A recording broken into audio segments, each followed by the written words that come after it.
Ladies and gentlemen, dear friends, please let me start by saying thank you very much, Professor Hans-Hermann Hoppe and his wife, Dr. Gülçin Hoppe, for their generous invitation and most outstanding hospitality. Dear Hans, dear Gülçin, it is a great honor for me to be a part of the 9th Conference of the Property and Freedom Society in Bodrum.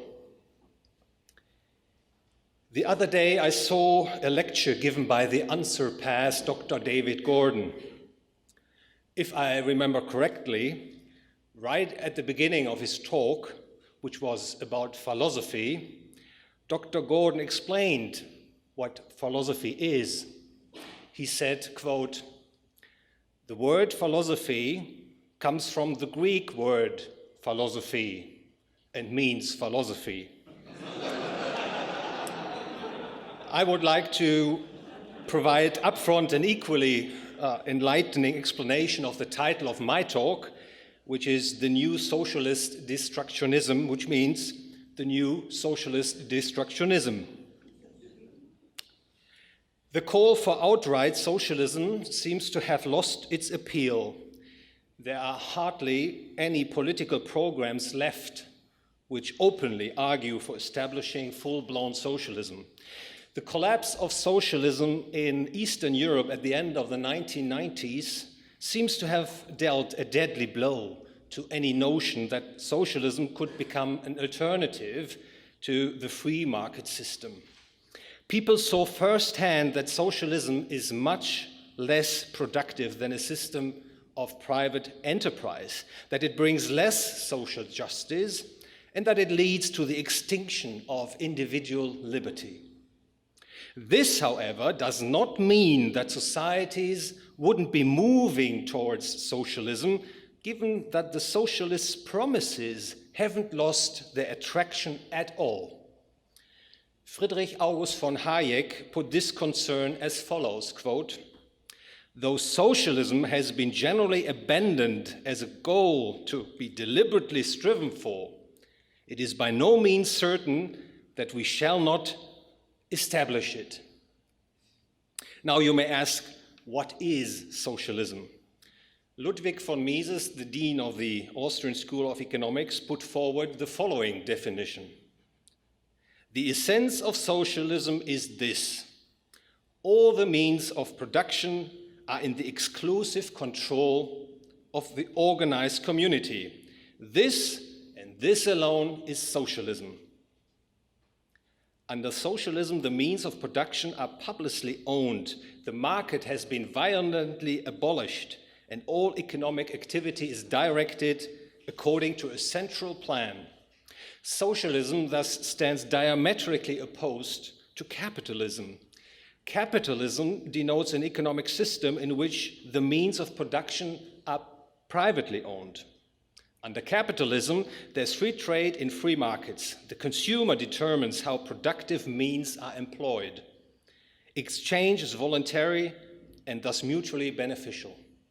Socialism is governed by the aggression principle, denoting violent interference with and aggression against individuals' private property and their private property rights.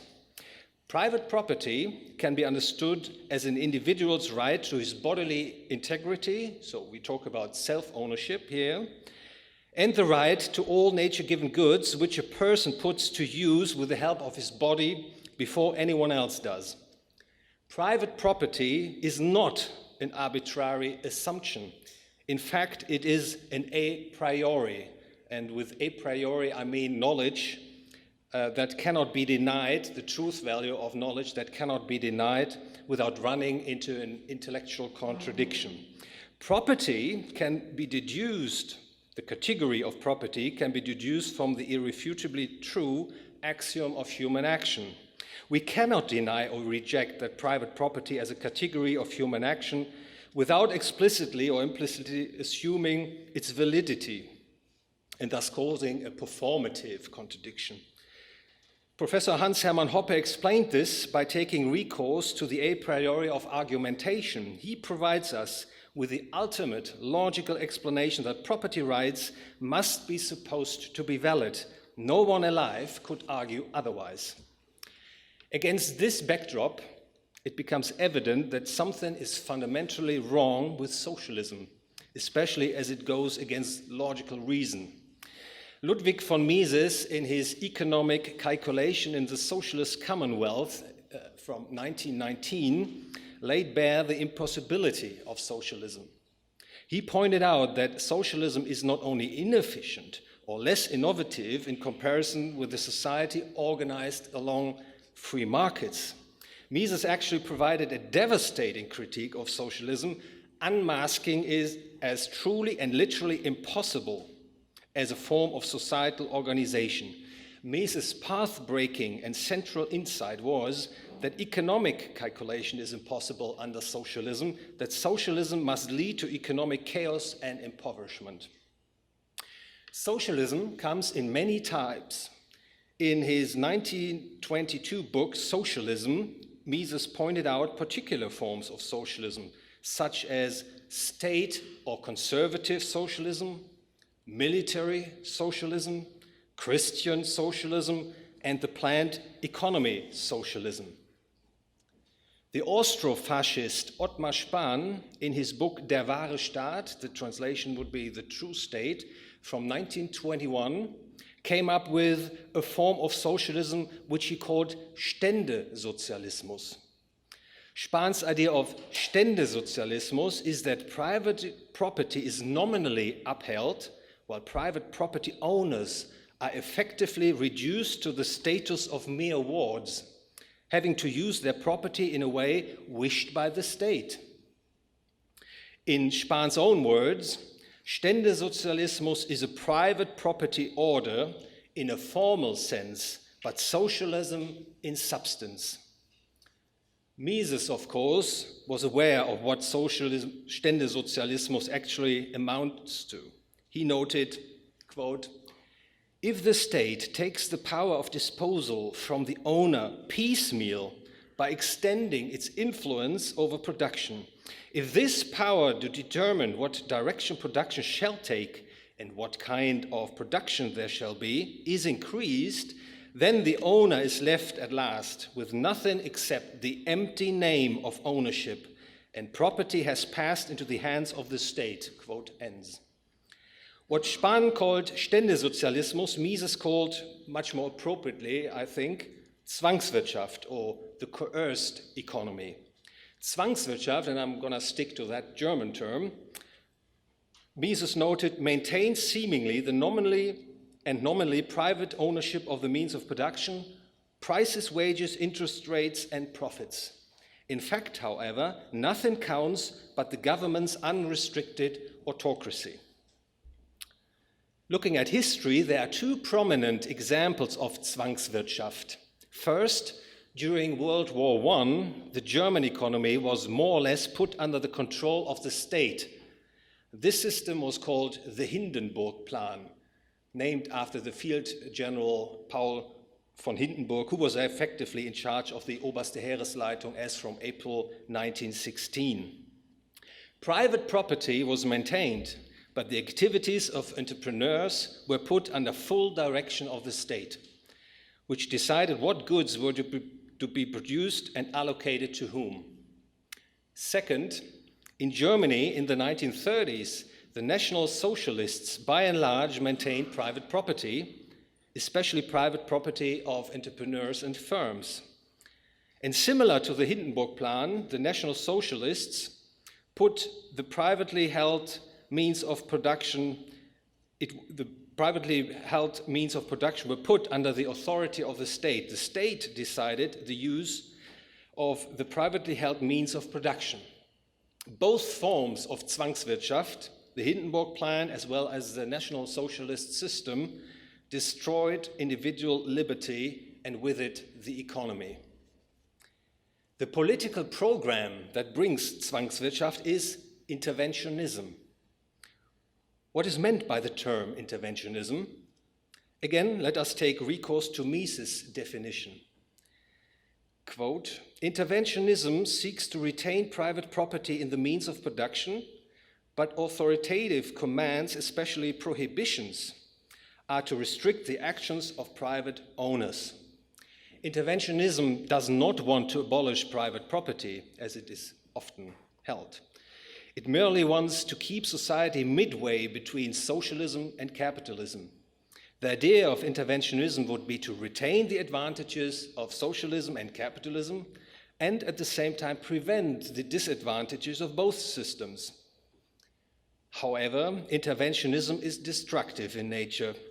It aggresses against people's private property rights, making private property, for instance, less valuable to its owner. This in turn lowers the opportunity costs of leaving property idle, encouraging consumption at the expense of savings and investment. As a result, interventionism makes the economy poorer compared with a situation in which there wouldn't be any intrusion into individuals' property rights.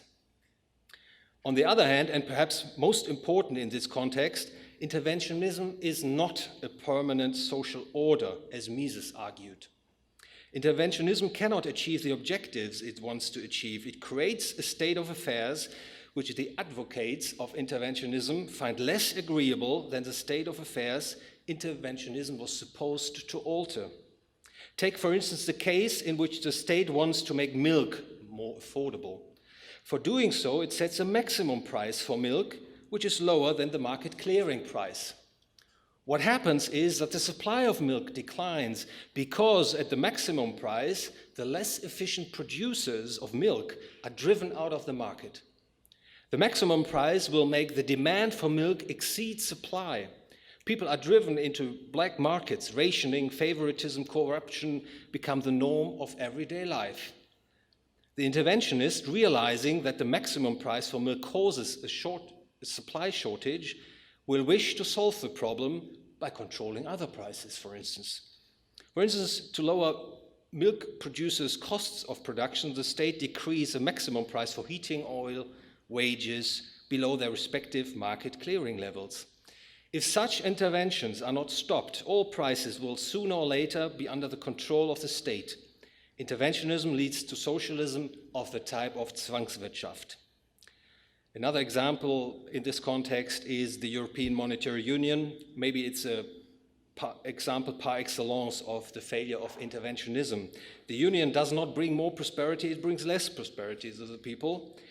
It does not foster peace among nations. The opposite is true. It alienates them from each other. And in an effort to obscure the failure of the interventionist project called European Monetary Union, interventionists advocate ever greater doses of interventionism. The European Stability Mechanism, the Banking Union, the European Central Bank buying government bonds are just some illustrations of the ever greater interventions in the system, destroying what little is left of the free market. The central message of Mises' German book Kritik des Interventionismus from 1929 is this: there is no middle of the road policy or third way policy open to society, trying to maneuver between capitalism and socialism. Interventionism is first and foremost a political program. So we may ask, who are the supporters of interventionism? I would like to come up with three characters. First, there's the naive supporter of interventionism. He typically considers interventionism as a policy for the betterment of the world. He does not have the economic knowledge about the true consequences of interventionism, namely that it cannot achieve the objectives it wants to achieve. Second, there's the self-interested or egocentric supporter of interventionism. He may or may not know about the destructive forces of interventionism. However, the egocentric supporter is certainly willing to secure for himself a benefit, even if it comes at the expense of his fellow people. And third, there is, as I would call him, the cold-blooded supporter of interventionism. He is a deliberate socialist, well aware of the destructive forces of interventionism. For him, interventionism is a strategy for bringing society closer to his socialist ideal, providing a chance to establish an outright socialist system in the end. To the cold-blooded, interventionism becomes all the more attractive in times when a crusade for establishing a crude type of socialism has lost its public appeal. For those in cold blood, interventionism serves as a Trojan horse, making it possible to establish socialism through the back door, so to speak. The Trojan horse strategy is not just a theoretical concept. When we take a look at history, we find it has been deliberately pursued. In 1917, the Bolshevik Revolution in Russia was meant to bring socialism by violent revolution, establishing the proletarian dictatorship in one hit. In Germany, there was a more gradualist approach for establishing socialism, being more in line with the peacefully minded public opinion at that time. The German socialist movement split into the Communist Party, being in favor of Russian-style socialism, and the Social Democratic Socialist Party. The Social Democratic Socialists wanted to bring about socialism by parliamentary majority, by a system of universal suffrage, by democratic means. Later, towards the end of the 1950s, Social Democratic Socialism changed course, though. The purpose was no longer to seek nationalization of the means of production. The new purpose was that the means of production should be privately owned, with the exception of a few activities such as education, money, police, courts. At the same time, however, the Social Democratic Socialism endorses the principle that no owner of property rightfully owns all the income that can be derived from it. The owners of the means of production are denied the full right to the income derived from it. Part of their income is said to rightfully belong to society. Having said that, Social Democratic Socialism has adopted, to use a criminal metaphor, the strategy of ongoing or piecemeal robbery.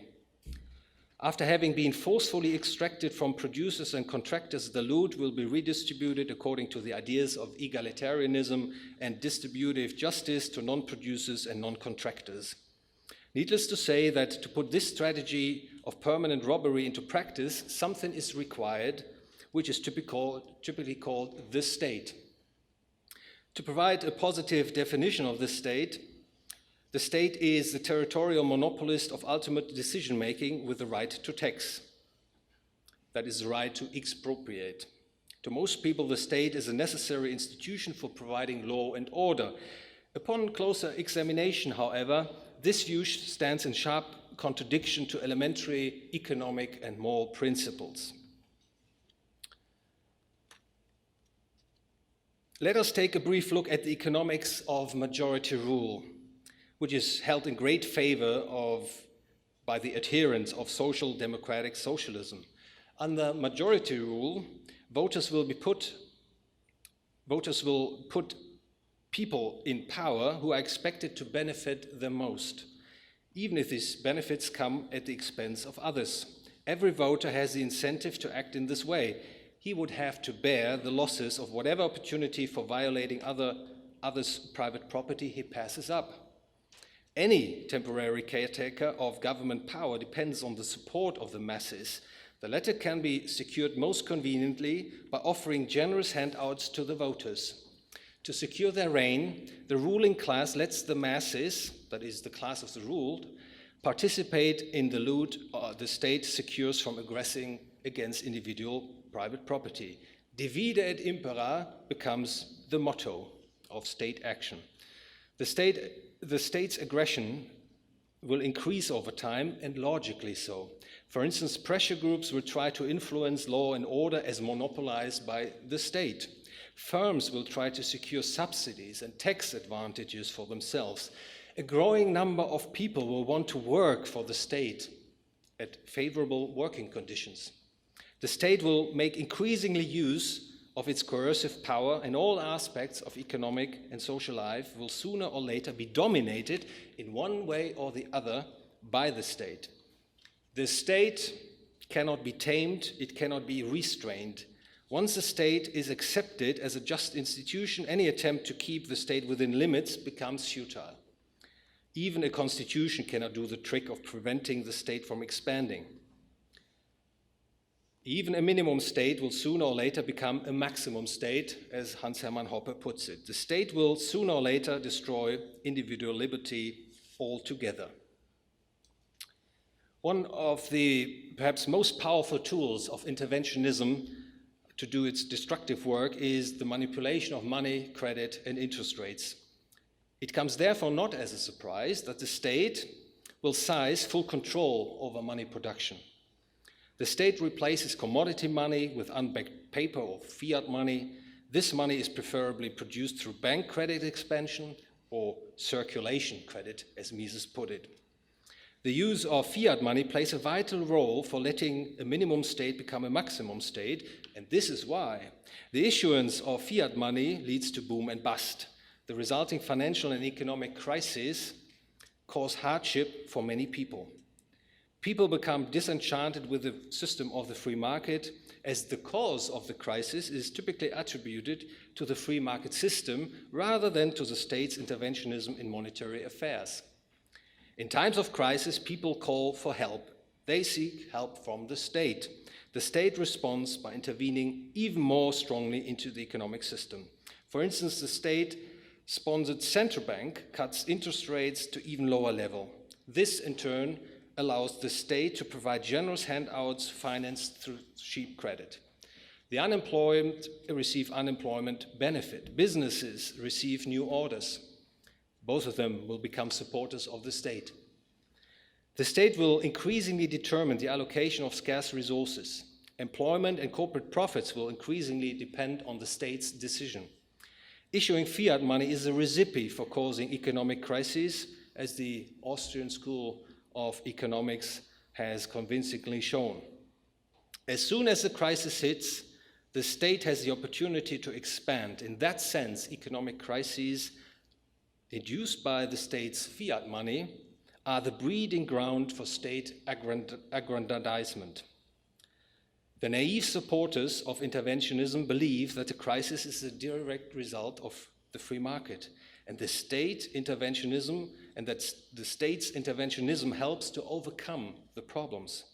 The egocentric sees interventionism as a means to secure privileges, and he doesn't care if his benefits come at the expense of someone else.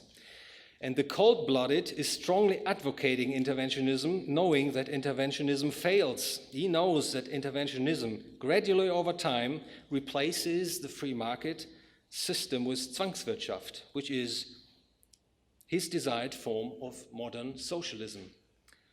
In view of what has been said so far, we can summarize the following.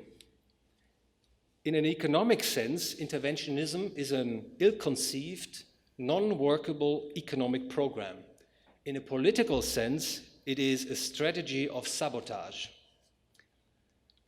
In a final step, I would like to review the arguments developed so far from a slightly different angle, namely the nurturing of the culture of private property relativism. Today's socialist ideas are not put into practice by brute force, by revolution, by swinging the sword, but by issuing well-sounding promises. Social democratic socialism, the allegedly peaceful-minded version of socialism, destroys the free market system through nurturing a culture of private property relativism. The guiding principle is, as was pointed out earlier, that no owner of property rightfully owns all the income that can be derived from it. While this practice is built on intellectual quicksand, it nevertheless finds acceptance in public, presumably because it appeals to people's ignorance, prejudice, and/or resentment. Once the culture of private property relativism has become accepted by a great many people, it becomes an ongoing source of interpersonal conflict. This is because private property can no longer serve as a demarcation line between what is mine and what is yours. On the contrary, rightfully acquired private property is up for grabs. Those who are most aggressive, most unscrupulous, most dishonest, most corrupt will secure the biggest chunk in the ensuing thievery. The culture of private property relativism leads to piecemeal expropriation. For instance, if you impose taxes on those who have rightfully acquired private property, partial expropriation will soon give way to ever greater expropriation. For once you allow for an initially limited aggression against private property, it is impossible to make a principled case against further aggression.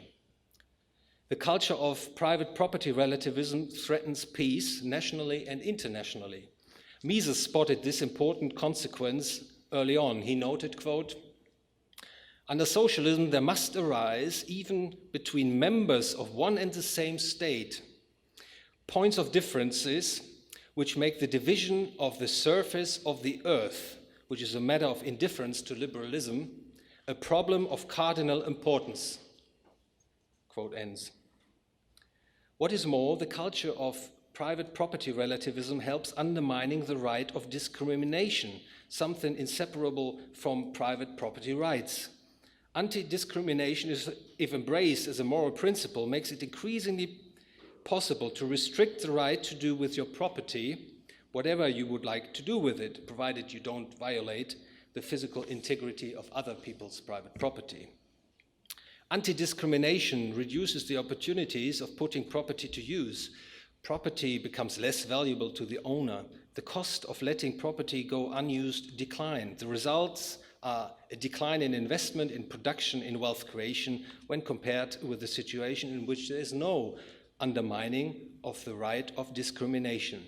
If non-producers and non-contractors are the ones who decide about whether or not discrimination is placed upon private property owners, it is them, not the owners of the means of production, who decide about the use of private property. In other words, anti-discrimination is another strategy of paving the way towards Zwangswirtschaft. Ladies and gentlemen, wherever we look these days, the world is still under the sway of ideas that brought unprecedented misery in the 20th century, namely socialist ideas. Be it the United States of America, Europe, or great parts of Asia, private property and private property rights are increasingly undermined and eroded. The new socialist destructionism comes in the form of a culture of private property relativism. Its consequences can be foreseen by sound economics. It brings not only economic and cultural impoverishment and degeneration, but also rising interpersonal conflicts nationally and internationally. The strategy which nurtures the culture of private property relativism is interventionism. In a political sense, interventionism is a strategy of sabotage. It will bring, if not brought to a halt, Zwangswirtschaft, the economic system pursued by Germany, for instance, in the early 1930s.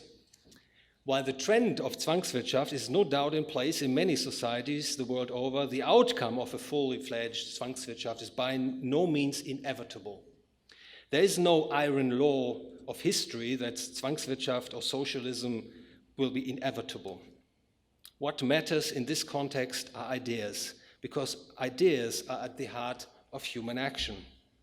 What is needed to stop and reverse the trend towards Zwangswirtschaft is a battle of ideas. Fortunately, this battle has been won intellectually already.